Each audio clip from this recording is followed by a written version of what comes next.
You know, they say when someone dies violently like that, their spirit can linger. What do you mean? I'm saying you might have a disembodied spirit in your house. Have you ever witnessed anything strange there? Actually, now that you mention it. Good news! The biopsy was negative. Did you hear something? Something happened in this house. Something terrible.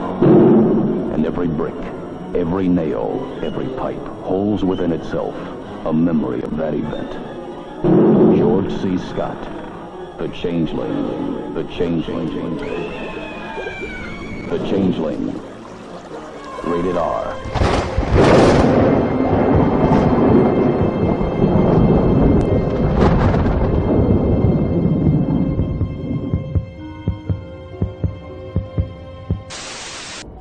What's my favourite scary movie?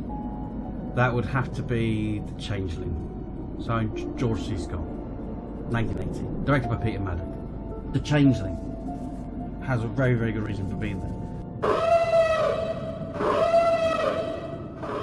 There are going to be slight spoilers in this. If you haven't seen it, stop this video right now. Go watch The Changeling if you genuinely like to be frightened whilst watching a film. And I'm not talking about jump scares. I'm talking about terror, edge of your seat terror that leaves you questioning your own sanity.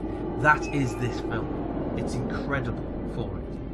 The film starts off with the main character, played by George C. Scott, experiencing a tragedy where his wife and his child die horribly. And in his grief, he moves away. He's a composer and a lecturer of music, and he rents this old big house and goes to stay there to try and get away from everything, try and sort his head out and see if he can start writing music again. And that's where the spooky stuff starts, and you get entwined with this story that starts so subtly that, you know, he'll be sitting there composing a piece of music, and then you see just in the background the door swing open, and he turns around, he's like, what's going on there? And then somebody else comes in and he walks off, and as he leaves the room, the key that doesn't work goes bong, and you're like, Ugh! And all this time he thinks it's his daughter trying to get in contact with him, and then it leads on and leads on and leads on, and then he finds the secret room, and this is when the sequence of events comes into play that actually to this day means that I have a phobia of empty wheelchairs.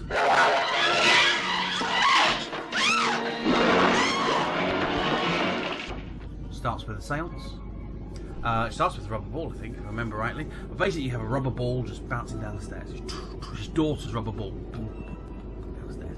Picks it up, chucks it in a desk, goes back out. Boom, boom, boom, boom, boom. Rubber ball comes back down again. So he then takes the ball and he throws it in the river. Drives all the way home, and as soon as he opens the door, boom, boom, boom, boom, there it is again. And then they have a seance. During that seance, weird stuff happens, and in that, he then records it, and this is where the Sixth Sense stole this, I'm telling you now. He listens back to the recording. When he listens back to the recording and you hear the ghostly voice of a child, is he even talking about it? Takes my breath away. I'm frightened. I'm frightened just chatting about it. It's so creepy. So he listens to it and he hears the voice, and then that accumulates in a sequence of events that does end up with this empty wheelchair. I won't say too much about why, and that really did put me, make me phobic of empty wheelchairs. Did you die in this house? The actual underlying story of why we have an empty wheelchair knocking about the place, and what the boom, boom, banging is all about all through the house every morning.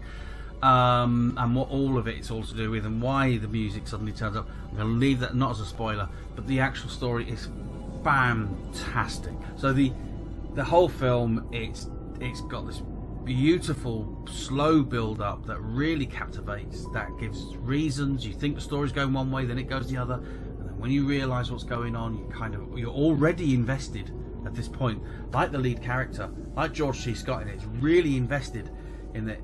And then it just delivers so well at the end.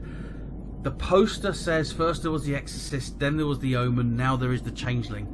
And in my opinion, for my money, this film should be held in the same regard as The Exorcist and as The Omen. It is a paranormal classic in my book. It's the best haunted house movie ever made. It's the best horror film ever made in my book. If you're not into... I said my book twice, didn't I? If I'm going to say my book, I'm going to say By Blood Inc. Colin J. Davies, or Mathemagical, or Anagramophobia, or 'Twas the Night of Halloween, he said, holding up a copy he doesn't have in front of him.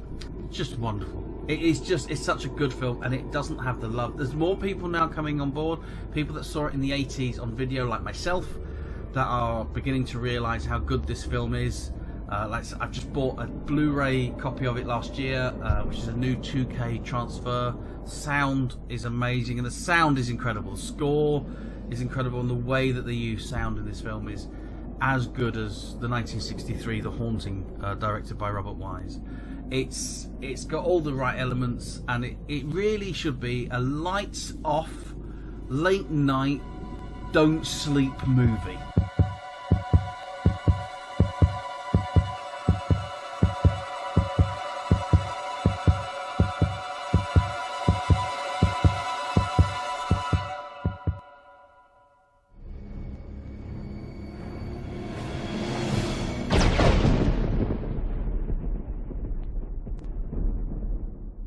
So that's my recommendation for you. If you're not going to read one of my books, watch The Changeling. Give yourself a really good scare this Halloween. Happy Halloween, everybody, and I just hope you enjoy this festive of spooks.